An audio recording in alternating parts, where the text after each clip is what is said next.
Strip everything down to image, word, idea. Without narrative, it means nothing. This is MJ. I'm an author, I'm an artist, I'm an analyzer. Find all my work at mjmunoz.com. Henshin Inspection presents Super Sentai Sanctuary. Join me as I analyze Avataro Sentai Donbrothers. I will be discussing how we can find common ground with people who cause us trouble.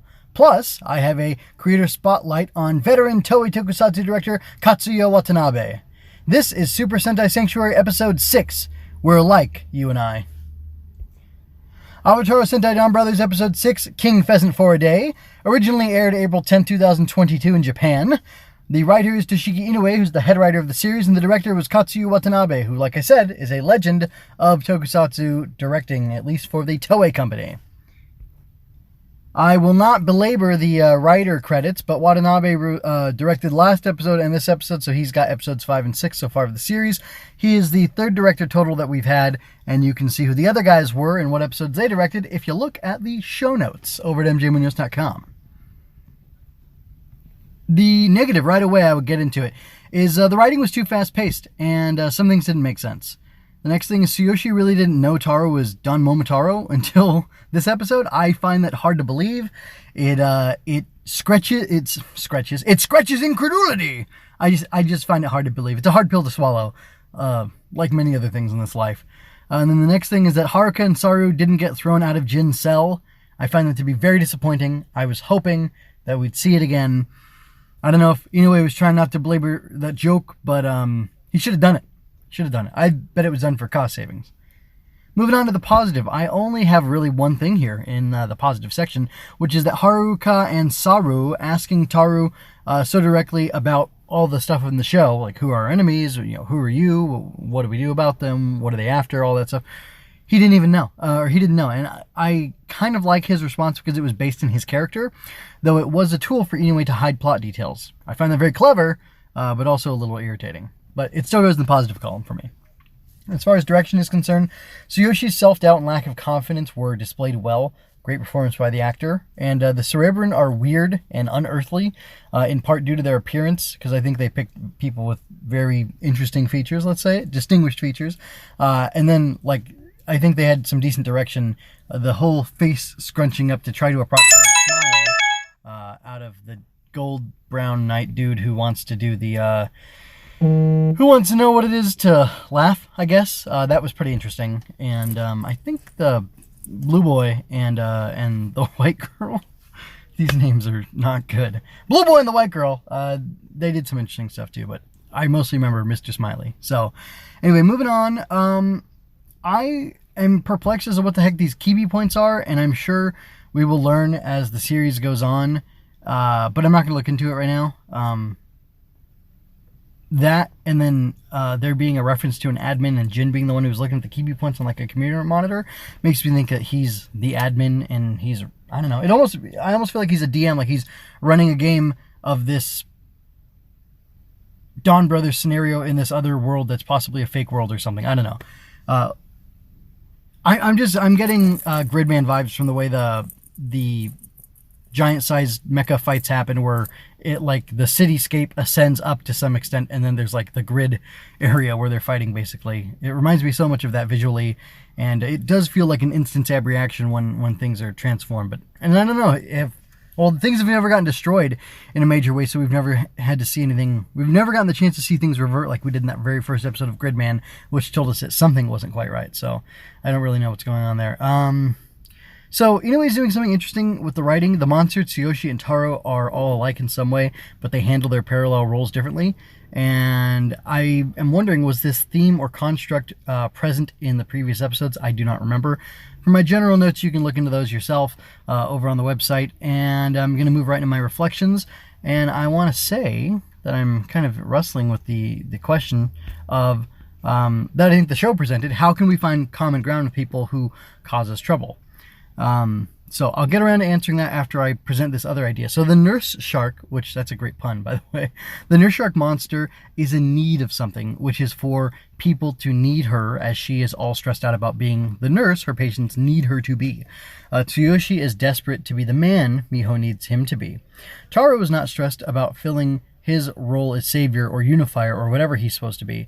He's content with who he is and confident he can handle the situation as it arises. So, how does that relate to conflict? Well, it more is a deepening of the idea I presented that Inoue is doing something interesting where he's paralleling these three characters, but they all do have a deep need. And there is something about the Hitsukuni or whatever they're called, the like greed monsters or desire monsters that people are possessed by, like this nurse was in this episode. They have an obsession or a great need for something, and that causes them.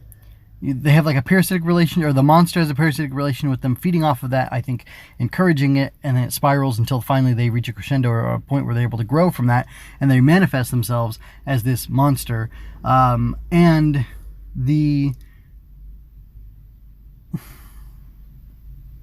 the idea, the thing that's catching my attention, that's all based on a need. She had an altruistic need. She needed to be the best nurse for her patients or increase her performance so she could help people, but it got twisted by her obsession and by the deleterious effects of the parasite on her, so that she wanted to hospitalize people so that she would be needed by them. Kind of like a Munchausen by proxy sort of situation, except on a much more aggressive and much larger scale. So I believe she said the whole world needs to be hospitalized. So that's pretty funny. Whereas Miho and Tsuyoshi have a dynamic that's similar, where he is trying to be this man. He's trying to be this image of this man, this perfect ideal man who Miho can be proud to be with. Miho. If you know any Spanish, that's funny. Anyway, who Miho can be proud to be with. But she's content with her husband as he is. She fell in love with this, dork who's not very good at a lot of things, therefore he has no specialty. And I think that's interesting that he couldn't see that and he was blind to that, so he went off the rails and basically became such a baller by trading in these kibi points that he was able to like bend fate and reality to his whim and to his will, but it had a negative effect on Miho. And that's kind of now making me go and think back to the first episode where Taro says there are some bonds that aren't meant to be. So, and then there was this idea that came up, I think, in the second episode that, like, maybe, all these people have lost something, and maybe there's, like, you give up this one thing, you get another, kind of like opportunity cost, which is a very, 100% real and verifiable, phenomenon or concept, reality, really, to the universe. But, like, in becoming the man that, in becoming the man that he thought he wanted her, or she wanted him to be, he was basically losing Miho, and she like was alienated by him a little bit and was uncomfortable, and he was still pushing stuff on her to be, Mr. Macho Man or whatever. But then ultimately she ended up being hospitalized because of it. And then as soon as he dropped that, everything reverted. It snapped back to reality. Boom, there goes gravity. And it was just like, saying it right now, it makes sense and it sounds like it would have been clear, but the way the episode was done, it didn't present that all well. The pacing was too fast, and just some of these things were lost. And like, as a kid, I can't imagine, there wasn't enough monster fight type stuff going on to keep you entertained, I would think. And like, would you really be into this personal drama? And then the weird way that Inoue presented it, like, I just don't know that it would be compelling for kids watching this. And it certainly, kind of lost my interest. But trying to get back on focus to answer my question about, how do we deal with conflict? Like, you have to deal with conflicts head on. And when you're conflicting a situation, or when you're conflicting a person, I think the best way to come out of the conflict in the positive on the other side of the situation is to embrace it, take it head on, and find the common ground, or find the parts of it that are easiest to overcome, and then overcome them. So I was listening to something earlier, a guy was talking about training dogs, and he was talking about how if you want to train a dog to not run in the street, if you want a dog to not run in the street anymore, you need to take the dog near the street so that you can teach it to not run into the street. Because if you never take it near the street, it will never be tempted to run into the street, and you can never correct its action to stop it from running in the street, so that the dog is trained to no longer run in the street. So that dog and dog owner have a conflict there where they both want to be safe and happy, and the person doesn't want to lose their dog. The dog is at a level where they can't understand that the street can be dangerous for them like they need to. And so by coming into the situation, by confronting the danger of the street, the dog owner is able to get their dog trained in order to keep them safe. So when Tsuyoshi went to Taro and challenged him because he wanted to overcome him, to surpass him, to be the kind of man he is, or the same level of man he is, so that he could be adequate for Miho, that was sort of good. Well, see, this is really interesting. It was sort of good because it pushed him into that conflict zone where he could have that tension and he could grow. And ultimately, he does. Their fight is interrupted. And Tsuyoshi says, hey, let's have our contest be whoever can defeat the most of these, bad guys, these mooks. And I don't remember if Momotaro, or rather Taro himself, accepts the challenge or the terms of the battle or not. But at the end of the episode, when Miho's recovered and she's telling Tsuyoshi that she's glad that he is back to his normal self, who she likes better anyway, and she's recovered and everything's fine because he's given up his desire for being this ideal, this image of a man that he thinks his wife wants, and instead he's gone back to being the man that his wife actually does want, which is proved by the fact that she married him. Then Taro comes up to him, or he doesn't come up to him, he's skulking in the hospital hallway, and he says, "You've won. I could never make a woman smile like that." So how does that all relate to the concept of you and I being one and the similarities between people in common ground? I don't know 100%, but there's definitely something in, and maybe I should have made the point of this, or like the insight, or the discussion topic, something more about, or less about how to solve conflicts, or maybe it should have been more about solving conflicts and less about how common ground is a key to solving conflict with people. But there's still something, you can just hold those two together next to each other, and it all kind of works for a discussion focus for this episode. Because I think really, I don't know what the theme was of the episode, but both things were being dealt with and both things were being said in this episode, that you should recognize and work on people by common ground in order to get over conflicts, and that you need to take conflicts head on. I think those both work together. Anyway, I'm going to move on from there because my attempts to be deep and insightful have kind of left me sputtering, and I'm just going to move on to the highlight, the creator spotlight. So first, next episode is going to be called A Class of Teachers by Overtime. That's how they're translating it, and that's going to be episode 7. Oh, also, I did, so I'm going to read this thing about under the score. So I've meant to do an overall series review with every episode scored, and then at the end of it, just average all the scores to find the score for the series as a whole. Since I forgot to do it for the previous 5 episodes, I went back and listened to my analyses and guessed what the score would be based on each of those episodes. So I want to think about the score for each episode in terms of action, story, cast, and entertainment, and I'll do that from now on. So episode 1 I gave a 7 out of 10, 2 7.5 out of 10, 3 7 out of 10, 4 7 out of 10, 5 8 out of 10. The series average at that point was 7.1 out of 10. And then episode 6, you want to guess what I gave that? Was it an 8 out of 10? No, it was a 6 out of 10 because I disliked parts of it. But interestingly enough, the average went up somehow, which I don't know if I did my math wrong or what, but it looks like by that math, 7, 7, 7, 7.5, 8, 6, the average is 7.4 out of 10. So anyway, I won't track it every week like that. I'll just kind of keep a record to myself somewhere hidden where y'all can't see it, and I won't be publishing it, but I'll aggregate it or average it at the end there once I'm finally done with the series, and yeah, that'll be interesting to see. And from now on, you'll just get, the episode 7 rank, the episode 8 rank as I go to the next episode. Or should I say the following episodes? That's me drinking coffee, by the way. Don't get grossed out, okay? It's not some weird sound.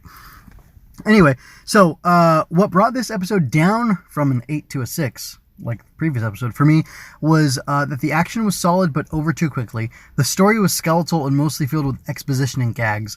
The cast did solid work on both sides, the villains and the heroes, but overall it wasn't as good or enjoyable as the previous episodes.